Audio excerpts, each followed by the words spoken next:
તો આજે કેન્દ્રીય નાણાપ્રધાન નિર્મલા સીતારમણ નાણાકીય વર્ષ 2023-24નું બજેટ રજૂ કરવાના છે। આ અગાઉ ગઈકાલે તેઓએ દેશનો આર્થિક સર્વે રજૂ કર્યો હતો, ત્યારે ભારતીય બજારમાં ગઈકાલે સેન્સેક્સની શરૂઆત ઘટાડા સાથે થઈ હતી, પરંતુ કારોબાર વધવાની સાથે તેમાં તેજી આવી અને અંતે બંને પ્રમુખ ઇન્ડેક્સ સેન્સેક્સ અને નિફ્ટી ગ્રીન ઝોનમાં બંધ રહ્યા।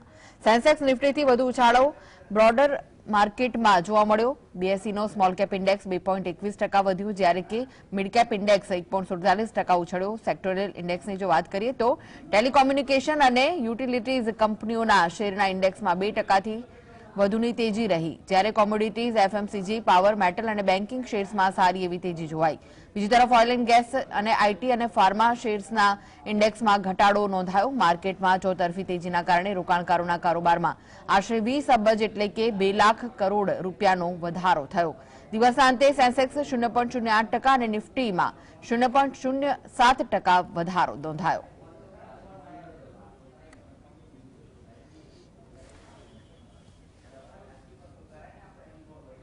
તો સંસદમાં મંગળવારે રાષ્ટ્રપતિ દ્રૌપદી મુર્મુએ અભિભાષણ આપ્યું, ત્યારબાદ કેન્દ્રીય નાણામંત્રી નિર્મલા સીતારમણે આર્થિક સર્વે રજૂ કર્યો। 2023-24માં દેશનો વિકાસ દર 6.6%થી 8% સુધી રહેવાનું અનુમાન છે। નાણાકીય વર્ષ 2024માં રિયલ જીડીપી ગ્રોથ 6.5% રહેવાનું અનુમાન છે। નોમિનલ જીડીપી ગ્રોથ 11% રહેવાની સંભાવનાઓ છે। બજેટ સત્રનો પ્રથમ તબક્કો 13 ફેબ્રુઆરી સુધી ચાલશે અને બીજો તબક્કો 13 માર્ચથી શરૂ થઈને 6 એપ્રિલ સુધી ચાલશે।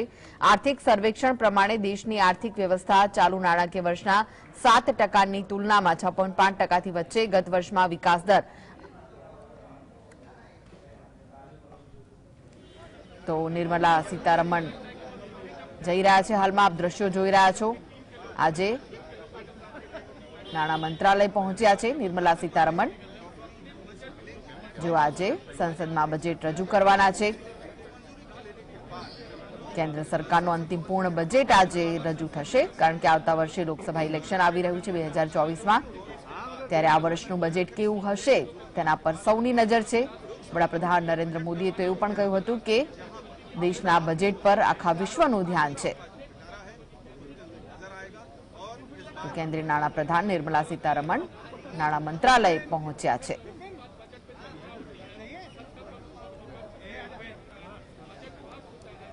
શું લોકોની આશા અપેક્ષાઓનું આ બજેટ હશે? સૌની નજર છે આ બજેટ પર, કારણ કે લોકસભા ઇલેક્શન પહેલાનું બજેટ છે, ત્યારે કેવું બજેટ હશે તેના પર સૌની નજર છે। તો હાલમાં તો નિર્મલા સીતારમણ નાણાં મંત્રાલય પહોંચ્યા છે અને 11 વાગે તેઓ લોકસભામાં બજેટ રજૂ કરશે।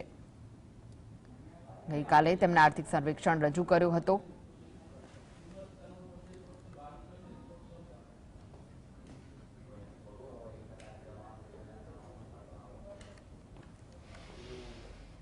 તો આજે બજેટ રજૂ થવાનું છે, ત્યારે આ વિશે જ માર્કેટના કારોબાર અંગે ચર્ચા કરવા માટે આપણી સાથે જોડાઈ ગયા છે રીચ ટ્રેડરના ફાઉન્ડર અસિતભાઈ ત્રિવેદી। અસિતભાઈ, આપનું સ્વાગત છે।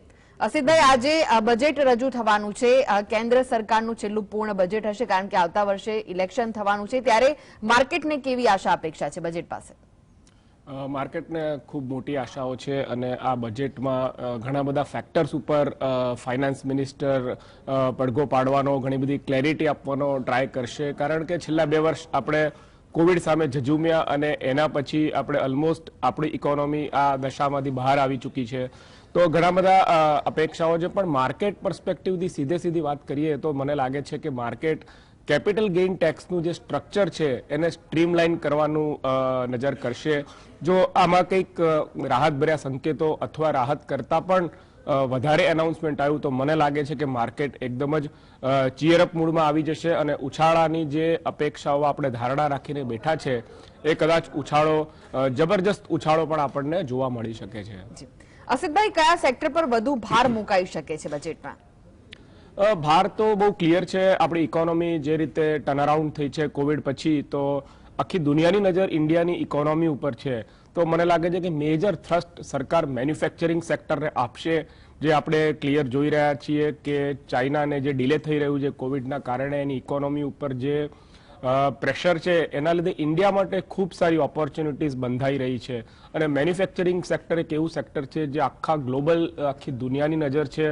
તમે જુઓ તો એપલથી લઈને મોટી મોટી કંપનીઓ ઇન્ડિયાની અંદર મેન્યુફેક્ચરિંગના પ્લાન્ટ સ્થાપવાના મૂડમાં છે. એપલ તો બહુ જાયન્ટ કંપની છે, તો આપણે એવું એક્સપેક્ટ કરીએ કે કેટલી બધી મિડ સાઇઝની નાની નાની સાઇઝની કંપનીને ઇન્ડિયાની અંદર કારોબાર કરવો હશે. તો મારું ધારણા છે કે મેન્યુફેક્ચરિંગ સેક્ટર ઉપર ફાઇનાન્સ મિનિસ્ટરનું બહુ જ મોટું પ્રાધાન્ય હશે. સેકન્ડ એક્સપેક્ટેશન આપણે એઝ યુઝ્યુઅલ ઇન્ફ્રાસ્ટ્રક્ચરમાં હજુ પણ ઘણા બધા વિકાસની અપેક્ષાઓ છે, તો ઇન્ફ્રાસ્ટ્રક્ચર ઉપર ફોકસ હશે. અને થર્ડ ઇઝ એગ્રીકલ્ચર. તો આ 3 સેક્ટર પર આપણે એવી આશા બાંધીએ કે બહુ મેજર થ્રસ્ટ હશે આ બજેટનું, મેન્યુફેક્ચરિંગ, ઇન્ફ્રાસ્ટ્રક્ચર અને એગ્રીકલ્ચર.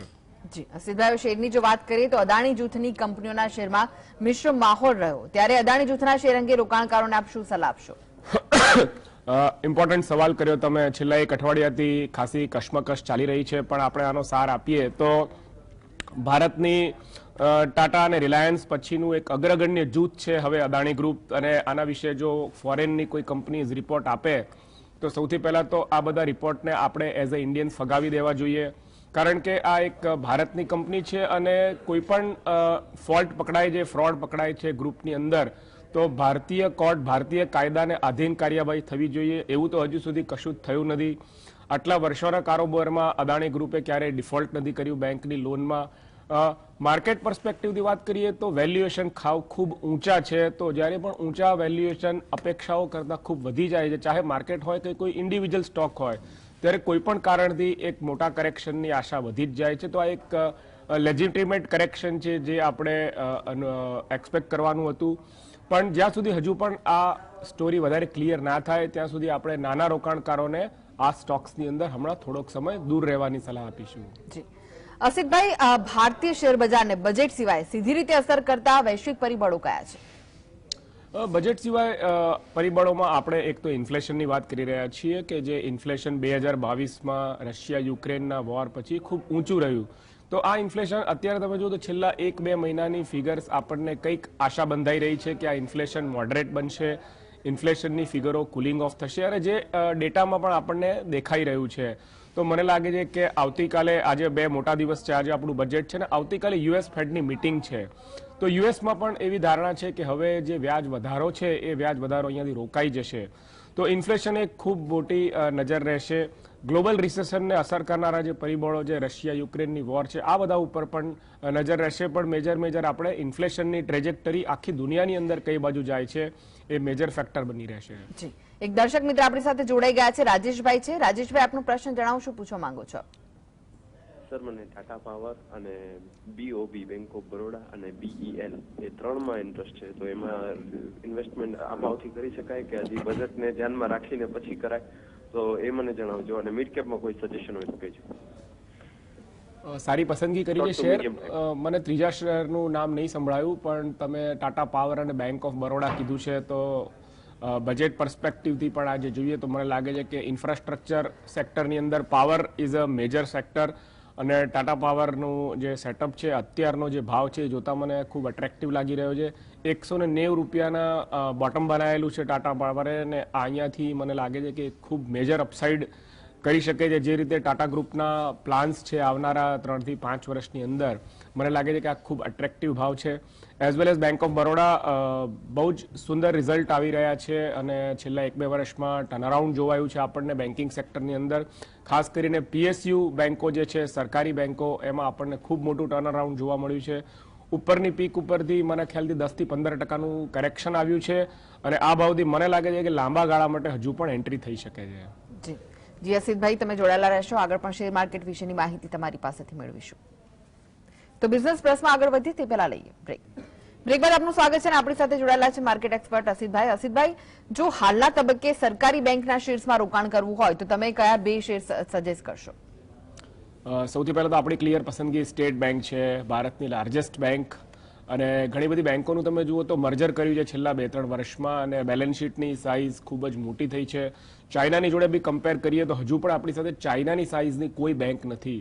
તો ગવર્મેન્ટે જે સ્ટેપ્સ ભર્યા છે, નાની નાની ઘણી બધી બેંકોને મર્જ કરી છે એસબીઆઈની અંદર, એ જોતા મને લાગે છે કે એસબીઆઈનું સેટઅપ જોઈએ, એસબીઆઈની સબસિડરીઝ જોઈએ. હવે ઘણી બધી એસબીઆઈની સબસિડરીઝ લિસ્ટેડ બી થઈ ગઈ છે. ફોર એક્ઝામ્પલ એસબીઆઈ કાર્ડ છે, એસબીઆઈ લાઈફ ઇન્સ્યોરન્સ છે, અને હજુ 2-3 સબસિડરીનું લિસ્ટિંગ થઈ શકે છે. જોતા મને લાગે છે કે ફ્યુચરમાં એસબીઆઈ અહીંયાથી આપણને ખૂબ સારું રિટર્ન આપી શકે છે. બજેટની અગાઉ આપણને એક સારું એવું કરેક્શન જોવા મળ્યું છે. મારા ખ્યાલથી સ્ટોક 640-650 રૂપિયાની આસપાસ પીક બનાવીને અત્યારે 550 રૂપિયાની આજુબાજુ મળી રહ્યો છે. મને લાગે છે કે this is a best time to enter SBI. Mid સાઇઝની બેંકમાં આપણી પસંદગી કેનરા બેંક રહેશે. જી, એક દર્શક મિત્ર જોડાયા છે, જગદીશભાઈ છે. જગદીશભાઈ, આપનો પ્રશ્ન જણાવો, કયા શેર વિશે આપને પૂછવું છે? અંબુજા સિમેન્ટ અને આઈટીસી માં ખરીદી કરી શકાય કે નહીં? જગદીશભાઈ, બંને બાય કરવા જેવા ભાવ છે. અંબુજા સિમેન્ટમાં થોડું હળવેથી બાય કરજો, કારણ કે ખૂબ પેનિક ભર્યું કરેક્શન આપણે જોયું છે અદાણીના એફપીઓના લીધે. તો અહીંયાથી તમે ધીરે ધીરે બાય કરી શકશો. બાય કરવાની એડવાઇસ છે. આ ₹400 આસપાસનો જે પ્રાઇસ છે અંબુજા સિમેન્ટનો, એ ખૂબ જ અટ્રેક્ટિવ પ્રાઇસ છે. તો આ લેવલે ડેફિનેટલી થોડું બાઇંગ કરવાની સલાહ છે, પણ વધુ પડતી ક્વોન્ટિટી જ્યાં સુધી ન્યૂઝ હળવા ના થાય ત્યાં સુધી વધુ પડતી ક્વોન્ટિટી બાય ના કરવી. આઈટીસી પણ મને લાગે છે કે ખૂબ અટ્રેક્ટિવ છે આ પ્રાઇસ ઉપર. તમે જુઓ તો છેલ્લા 3 મહિનાથી શેર 340, 350, 330 આ ઝોનની અંદર રમ્યા કર્યું છે. બજેટનું એક કોશન છે કે સિગરેટ ઉપર ટેક્સીસ વધારે છે, પણ મને લાગે છે કે જે રીતે જીએસટીનું સ્ટ્રક્ચર હવે એપ્લાય થયું છે એ રીતે ગવર્મેન્ટ સિગારેટ ઉપર ટેક્સ નહીં વધારે. તો જો આના ઉપર કોઈ એનાઉન્સમેન્ટ નહીં આવે તો મને લાગે છે કે આઈટીસી પણ અહીંયાથી આઉટ પરફોર્મ કરી શકે છે. અનેક દર્શક મિત્ર જોડાયા છે. પિન્ટુભાઈ છે. પિન્ટુભાઈ, આપને પ્રશ્ન જણાવો, કયા શેર વિશે આપ પૂછવા માંગો છો? ફરીથી જણાવશો? આઈઓસી ને આરસીએફ નું ભાવિ જણાવશે. ગવર્મેન્ટ શેરો ઉપર તો માર્કેટનું પ્રાધાન્ય છે, પણ આપણે સેક્ટર અને સ્ટોક સ્પેસિફિક જોવું ખૂબ જરૂરી છે. આઈઓસી અંડર પરફોર્મ કરી રહ્યો છે, કારણ કે સરકારે ફરીથી ઓઇલ, પેટ્રોલ અને ડીઝલના ભાવ જે છે એ પોતાના કંટ્રોલમાં લઈ લીધા છે. અને આ એક મેજર ફેક્ટર છે. તમે જુઓ તો 2-3 ક્વાર્ટરના લોસ પછી આ પહેલું ક્વાર્ટર છે જેમાં આઈઓસી, બીપીસીએલ આ બધા પ્રોફિટ બતાડી રહ્યા છે. તો અહીંયાથી તો આપણને લાગે છે કે ₹70 એક બોટમ બનાવીને શેર પાછો આવ્યો છે. જો તમે થોડા પહેલા લીધા હોય તો હોલ્ડ કરવાની સલાહ છે, અને અત્યારે પણ ધીરે ધીરે બાય કરી શકો છો. પ્રોવાઇડેડ ગવર્મેન્ટ ઓઇલનો કંટ્રોલ છોડશે તો વધારે આઉટ પરફોર્મન્સ આવશે, અધરવાઇઝ શેર કોન્સોલિડેશન કરશે. જી, અસિતભાઈ, બેંક નિફ્ટીમાં કેવી મૂવમેન્ટ જોવા મળી શકે છે? બેંક નિફ્ટી ઓલરેડી તમે જુઓ તો છેલ્લા 3-4 મહિનાથી બેંક નિફ્ટી માર્કેટને લીડ કરી રહી છે. નિફ્ટી કરતા, નિફ્ટીના મુવમેન્ટ કરતા બેંક નિફ્ટીમાં આપણને છેલ્લા 6 મહિનામાં વધારે રિટર્ન મળ્યું છે. તો મને લાગે છે કે સેક્ટર રોટેશનની થીમ કન્ટિન્યુ રહેશે માર્કેટમાં. હજુ પણ આપણને નિફ્ટી કરતાં બેંક નિફ્ટી વધારે એટ્રેક્ટિવ લાગે છે, કારણ કે પ્રાઇવેટ બેન્કોનું પાર્ટિસિપેશન છેલ્લા 3-4 મહિનામાં હજુ ઓછું છે. તો જો પ્રાઇવેટ બેન્કો પણ ઇન્ડેક્સમાં ખૂબ મોટો ભાગ ભજવી રહ્યા છે, અને મને લાગે છે કે HDFC bank, ICICI, Kotak, axis આ બધી જ આઉટ પરફોર્મન્સ કરવા માટે સજ્જ બેઠી છે. જે પણ સમયે મોમેન્ટ આવશે આપણે ખૂબ સારી મોમેન્ટની આશા રાખી શકીએ છીએ. જી, પેટીએમના શેર અંગે રોકાણકારોને શું માર્ગદર્શન આપશો? પેટીએમમાં એક સિલ્વર લાઇન પેદા થઈ છે. હાલાકી લોકોએ ખૂબ પૈસા ગુમાવ્યા છે આઈપીઓમાં, પણ અત્યારે 1-2 એફઆઈઆઈસના રિપોર્ટ આવી રહ્યા છે કે એકાદ ક્વાર્ટર કે 2 ક્વાર્ટરની અંદર પેટીએમ પ્રોફિટ બતાવશે. અને તમે જુઓ તો આ ન્યૂઝ જે છેલ્લા 15-20 દિવસથી ફરી રહ્યા છે એ પછી શેરમાં એક સ્ટેબિલિટી આવી છે, એઝ વેલ એઝ કંપનીનું બાયબેક બી ચાલી રહ્યું છે. તો મને લાગે છે કે અહીંયાથી ડાઉનસાઇડ એકદમ લિમિટેડ લાગી રહી છે. મે બી 10% ડાઉનસાઇડ એક્સપેક્ટ કરી શકાય. 480-470નો જે પ્રાઇસ છે, મને લાગે છે કે આ ઝોન હવે વાયોલેટ ના થવું જોઈએ, અને આપણે આશા રાખીએ કે અહીંયાથી એકદમ સડન અપસાઇડ ના બતાડે, પણ મને લાગે છે કે અપસાઇડની ડેફિનેટલી આશા રાખી શકાય છે. જી, અસિતભાઈ, મિડકેપ સેગમેન્ટમાં જો આગામી 5 વર્ષ માટે રોકાણ કરવું હોય તો કયા 2 સ્ટોક્સનું સૂચન કરશો આપ?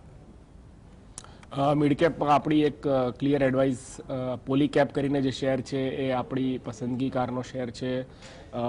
રિયલ ઇકોનોમીને રિપ્રેઝેન્ટ કરે છે. એને જે પ્રોડક્ટ્સ અને સર્વિસીસ તમે જુઓ, construction industry, wire industry, telecom gears, lot of products, infrastructure, construction, તમે ઘણા બધા સેક્ટર્સ સાથે આ પ્રોડક્ટને રિલેટ કરી શકો છો. અને ખૂબ સુંદર મેનેજમેન્ટ છે. ક્વાર્ટર 3નો નફો 64% વધીને આવ્યો છે અને કંપનીનું મેનેજમેન્ટનું જે ફોકસ છે આવનારા 5 વર્ષ જોતા મને લાગે છે કે આ એક ક્લિયર શેર છે જે વિનર રહી શકે છે. પણ નીચેના મથાળે બાય કરવો જો કોઈ ટ્રેડર હોય તો, કારણ કે આટલા માર્કેટમાં જે જાન્યુઆરીમાં કરેક્શન આવ્યું એની સામે આ શેર વધ્યો છે. તો ઓલમોસ્ટ 2900 રૂપિયા ગઈકાલે ક્રોસ થયો છે. તો આ આપણી એક પહેલી પસંદગી રહેશે. બીજી પસંદગી આપણે એફએમસીજી સેક્ટર પર જઈએ તો પતંજલિનો શેરને આપણે એક પસંદગી ઉતારી છે. કન્સિડરિંગ નેક્સ્ટ 3 to 5 years મને લાગે છે કે પતંજલિ અહીંયાથી ખૂબ આઉટ પરફોર્મ કરશે. શેરમાં ખૂબ સારું કરેક્શન આવ્યું છે આ જાન્યુઆરી મહિનાની અંદર, તો અહીંયાથી એક્યુમ્યુલેટ કરવાની સલાહ છે. જી, દર્શક મિત્ર જોડાઈ ગયા છે, સંજયભાઈ છે. સંજયભાઈ, આપનો પ્રશ્ન જણાવો. અત્યારે તાનલા પ્લેટફોર્મ અને ડેટા પેટર્ન્સમાં બાય કરી શકાય? આ બંનેમાંથી આપણી પાસે એક પણ શેરનું રિસર્ચ નથી તો કોમેન્ટ કરવી અઘરી રહેશે, પણ આ બંને શેર હાઈ રિસ્ક શેર્સ છે એટલું હું તમને જણાવી શકું. જી, અસિતભાઈ, ગેલ ઇન્ડિયાના શેર ધારકોને શું સલાહ આપશો? ગેલમાં બી આઉટ પરફોર્મન્સ નથી આવી રહ્યું. જે પીએસયુનું મોમેન્ટમ છે ખૂબ સારું, પણ આપણને એમાં એક મોમેન્ટમ નથી જોવા મળી રહ્યું. તો મને લાગતું નથી કે ગેલ આઉટ પરફોર્મ કરી શકે પીએસયુ બાસ્કેટની અંદર, તો આ શેરને અવોઇડ કરવાની સલાહ છે. જી, શું ટીસીએસના શેરમાં હાલના તબક્કે એન્ટ્રી લઈ શકાય ખરી? એન્ટ્રી લઈ શકાય છે. યસ, ટીસીએસ એક ક્લિયર વિનર છે આઈટી સેક્ટરની અંદર, પણ તમે જુઓ તો ગ્લોબલ રિસેશન જે આપણે ગ્લોબલ માહોલમાં આઈટી સેક્ટર અત્યારે આઉટ પરફોર્મ નથી કરી રહ્યું. તો માર્કેટ હજુ પણ આઈટી સેક્ટરને આવનારા 1 કે 2 ક્વાર્ટર જોવાના મૂડમાં છે કે એમના પ્રોફિટ્સ કઈ બાજુ જાય છે. તમે જુઓ તો મોટાભાગની આઈટી કંપનીઓના રિઝલ્ટ આઈધર ફ્લેટ આવ્યા છે, આઈધર લિટલ બિટ ડાઉનવર્ડ આવ્યા છે. તમે જુઓ તો ટેક મહિન્દ્રાનો નફો 5% ડાઉન આવ્યો, L&T માઇન્ડ ટ્રીનો નફો 16% ડાઉન આવ્યો છે. બાકી બધી કંપનીઓ ઓલમોસ્ટ ફ્લેટ રિઝલ્ટ જાહેર કર્યા છે. તો મને લાગે છે કે માર્કેટ હજુ પણ એક વેઇટ અને વોચ મૂડમાં છે આઈટી સેક્ટરમાં. તો ટીસીએસ છે કે ઇન્ફોસિસ છે, ધીરે ધીરે એક્યુમ્યુલેટ કરવાની સલાહ છે. જી, અસિતભાઈ, લોંગ ટર્મ કેપિટલ ગેઇન શું આ બજેટમાં સરકાર રદ કરશે? ચોક્કસ એવી આશા છે, બહુ મોટી આશા છે માર્કેટને, કારણ કે તમે જુઓ તો લોંગ ટર્મ કેપિટલ ગેઇનનું જે સ્ટ્રક્ચર છે એ 2018માં અરુણ જેટલી સાહેબે થોડુંક બદલવાની કોશિશ કરેલી અને એ પછી માર્કેટમાં ખૂબ મોટું કરેક્શન આવ્યું હતું, કારણ કે માર્કેટને આ મૂવ જે હતો ગવર્મેન્ટનો એ ગમ્યો નહોતો.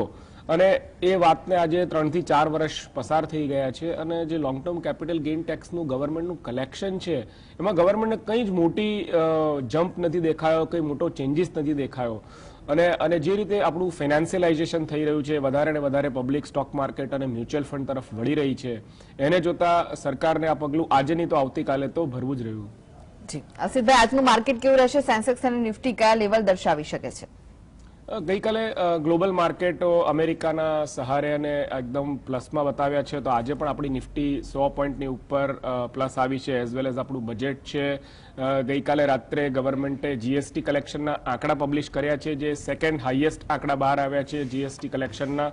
તો આ બધી રોબસ્ટનેસ જોતા મને લાગે છે કે જો બજેટમાં બધું જ એક્સપેક્ટેશન પ્રમાણે આવ્યું તો આપણું માર્કેટ આજે એક ચીયરઅપ મોડમાં રહી શકે છે. હાલાકી 17,900 18,000ના લેવલને એક મેઇન લેવલ સમજવું. જો 18,000ના લેવલ પર આપણી નિફ્ટી ક્રોસ કરી ગઈ તો વધારે તેજીની આશા છે. જી, આપણે આજે જે સ્ટોક્સ અંગે ચર્ચા કરી તેમાં આપનું કોઈ કંપનીમાં રોકાણ છે ખરું? ચોક્કસ, આપણે જે પણ ચર્ચા કરી એમાં અમારું એઝ વેલ એઝ અમારા ઇન્વેસ્ટર્સનું રોકાણ હોઈ શકે છે. જી, અસિતભાઈ, જીએસટીવી સાથે જોડાવા માટે, દર્શક મિત્રોને માહિતી અને માર્ગદર્શન આપવા માટે આપનો આભાર. Thank you. અને હવે જોઈએ કે જ્યોતિષની દ્રષ્ટિએ કેવું રહેશે શેર માર્કેટ.